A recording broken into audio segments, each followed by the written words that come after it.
Good morning. It's Ryan Benjamins here with Lambton Soil and Crop Improvement Association. And today we are out at the home farm of Brian Scunions, just west of Forest, Ontario. And Brian was the award winner of the 2021 Outstanding Farmer Award. And yeah, Brian, give us a little introduction on yourself. Thanks, Ryan. Yeah, Brian Scunions here at 5023 Douglas Line. This is a farm I bought back in 2000. We got 150 acres here. We farm 100 workable acres, and we grow predominantly corn, soybeans, and wheat. And back in 2019, customers of mine, Kevin and Jamie Rumbouts, had a little guy by the name of Max. Max Rumbouts was born with leukemia 2 years earlier in 2017, and they got the news after fighting for years, trying to save Max with bone marrow transplant and whatnot. They got the news back in February of 2019 that his cancer was back. There was nothing they were going to be able to do for him, and at that time, I knew I had this field. This field was old pasture ground that the kids have basically just been using as dirt bike track, and I was able to get some topsoil from a local development, and I reclaimed this pasture field, filled in some voids and whatnot, and it was virgin ground, something I knew I wasn't going to be able to get on soon or early because of lack of tile and just fresh dirt and whatnot. Was thinking of doing something different, and when I heard Max's cancer was back, I come up with the idea of planting it into sunflowers, and the plan was to plant it with Max. So basically be him planting the seed of his legacy. And as we all know, 2019 was an awfully tough year for weather, and planting was super delayed. This field grew up in weeds almost as tall as me. I had water laying in the flats for well, most of the year actually, and it wasn't looking good to get it planted, but we never did get it planted when Max with us. Max passed away in June 2019, and just 1 month after his second birthday party.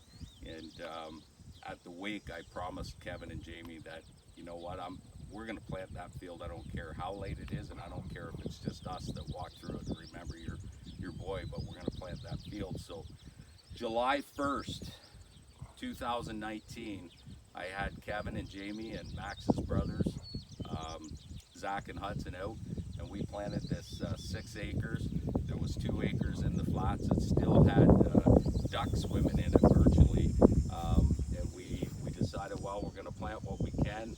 I had tilled the ground to no end, just trying to get it level and get all those big weeds I talked about beat down, and it was dry and hot. I didn't know if sunflower would even grow in that, and here I come out, and 4 days later they're popped up in rows, and the little suckers, they just took off and never looked back. We didn't have a stitch of chemical for weed control on it, and we didn't need it. There was hardly a weed in the field. It was a miracle the way they grew. And then I think it was just after Labor Day weekend that year, we seen our first bloom. So I made a Facebook page to announce what we had going on here, and that this was a memorial for Max himself, and that we encourage people to come out, bring their family, to take some selfies, take a flower or two home, and leave a donation of choice. And we didn't know how it would go, but we thought that, you know, we really, the goal for this project was to make sure this little boy's name was remembered, period. We never really worried about the money. We thought if we raised some money, it would be a bonus. I thought at the time if we raised $10,000, we'd be doing something special. Well, After just 3 short weeks of this field being open, we raised over $65,000 in 3 weeks of just purely donations and people coming out. The first year we had it was so touching that I spent days out here just visiting with people. It was addictive, the love that was pouring into this farm, and the financial response we got from people, the generosity just blew us away. We never had plans for multiple years. We didn't know what we were going to do after the first year, but with the big response that we got out of that first year, I basically said, you know, it's too big, we can't put it back up on the shelf. And I was kind of challenged that, wow, $65,000 the first year, there's no way we'll do that again. And I kind of took that as a bit of a challenge. We had some other friends and family that reached out that wanted to add to our fields. So we ramped up to 4 fields last year, one up in Bayfield. We had the Rogers family out near Kettle Point on 21. Stone Pickers Brewery, they come the first year, took sunflowers and made a beer out of our sunflower field, or out of the sunflowers, and then gave me a call after it tasted good and said, hey, we made a beer, we'd like you guys to name it, and we're going to donate all the proceeds. So that went over very well the first year. So Joe and Mary Donkers had to have their own sunflowers last year, and last year it just really took off, and we made over $142,000, and 100% of all proceeds we've collected to date are going to organizations that help kids with terminal illnesses, not just cancer. Of course, that's what affected the Rumboats family, and we've been giving to organizations like Child Can, TLC Foundation, Ronald McDonald House. That was another important one to the Rumboats family, in that they spent over 144 consecutive nights at the Ronald McDonald House. So we still have some funds in the bank account that we're working on with an organization called POGO, which basically we're looking to be seed money to grants that doctors can apply for, and we'd like to have it where it's for pediatric research to help cure childhood sicknesses. So anyway, it's just, we're now looking at our 3rd year here. We have the donations have been rolling in. We have 4 fields again this year. We have our site here on Douglas Line, Stone Pickers again. John and Jill Van Loon over on Confederation near Watford have put in 2 acres and then are enjoying the people coming in and visiting, as well as Sipkins Nurseries up near Sarnia. They have 3 different sowings in their front field by their store. Their first sowing is done, their flowering, and they've just opened the 2nd sowing, so they should have flowers most of the summer.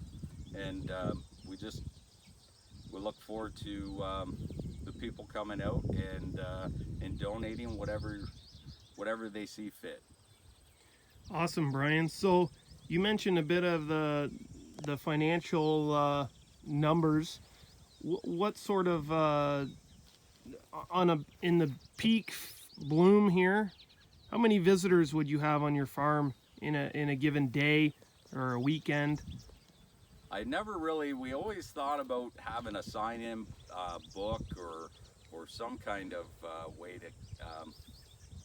to record that, but we've never got that done. But I mean, we've had tens of thousands of people in and out this lane.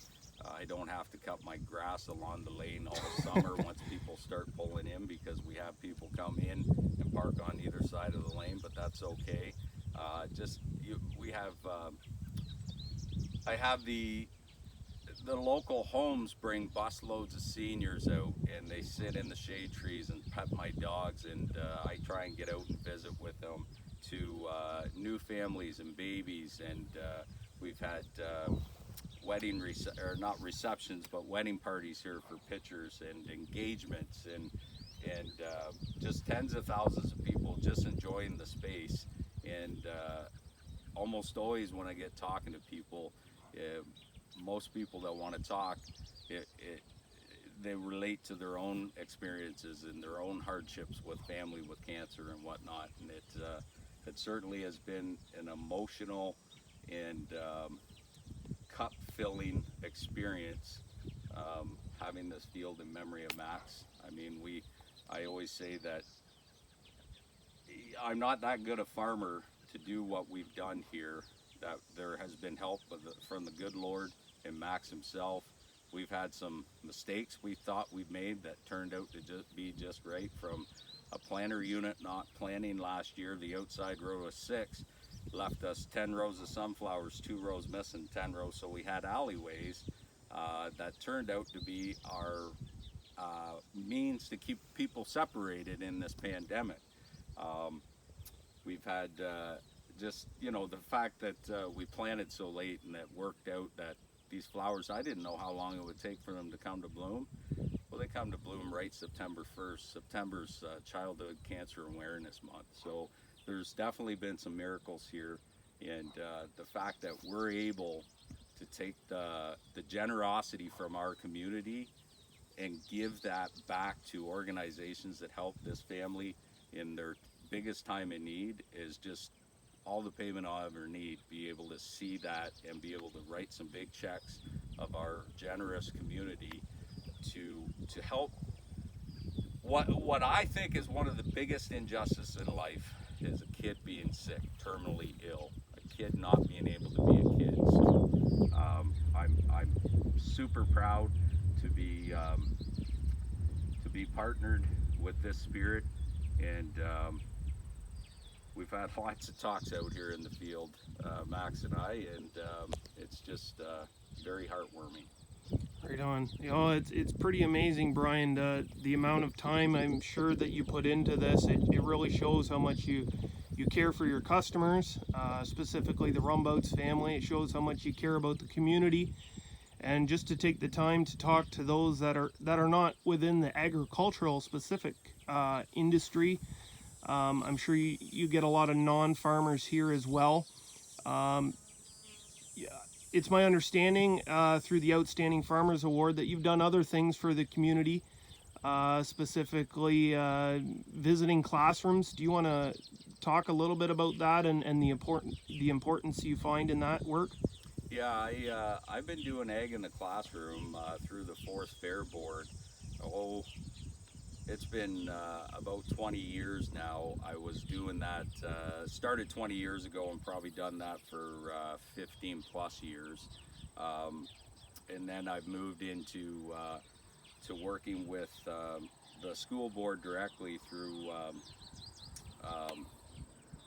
some people that organize farmers to go right directly into the classroom. And in February, I'll visit anywhere from, depends on the year, my availability, but half a dozen classrooms or more, just to chat about farming and give kids a face to the name farmer.